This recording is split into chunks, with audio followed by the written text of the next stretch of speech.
Ingiso ni wan gi dakika ariyo. Dakika ariyo gada ni penjo achiel. Penjo ka dakika makoro ti. Medwa time. Kore kwa chako. Abdu lungu mondo wa med koro thuolo ni mondo wadhi nyime gi twak. Daktari. Yes.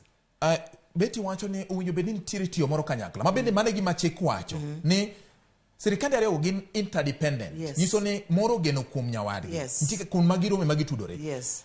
Political goodwill mondo ter gik moko piny kucha bende nitiere Kenya kama wantiere gi sani. Mane gima dwa penjo ka watieko mana dakika achiel. Okay. Yes. Ebu penje beti I will conclude. Oh, chaka I will conclude. So, gima dwa wacho niya. Yes. Service to the people, mighty Moray counties, does not need a political goodwill. Okay. All Kenyans are paying taxes, and so they have a right to the services they are getting. Koro winjo bedne county okunjo bedne de kwayo. Let me finish. Yes. Koro gima wacho niya. Money comes from the national government. Yes.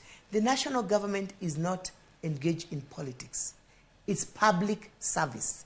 It's serving the public. Jomano yierogi. Jomano yierogi. Jomano oyierogi mano jopiny. All right. To onge kaminyalo dhi mi wacho ni ng'ati nogo na kura ka kura nogo everywhere in this nation. And the president is a uniting force. Koro gimo kadwa winjo ka ji wacho ni koku recognize government mantiere, you will not get resources. That's a wrong connotation. Mo okonego wuoge e dog leaders.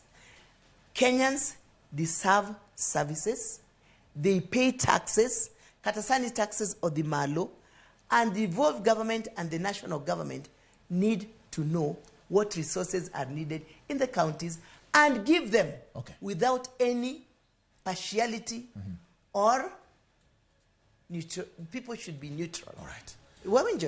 That's mane madwa kwa jo Kenya. The government masani. Okay, beti kiwa tiko ni seconds matin kabisa. Kikwa konjo.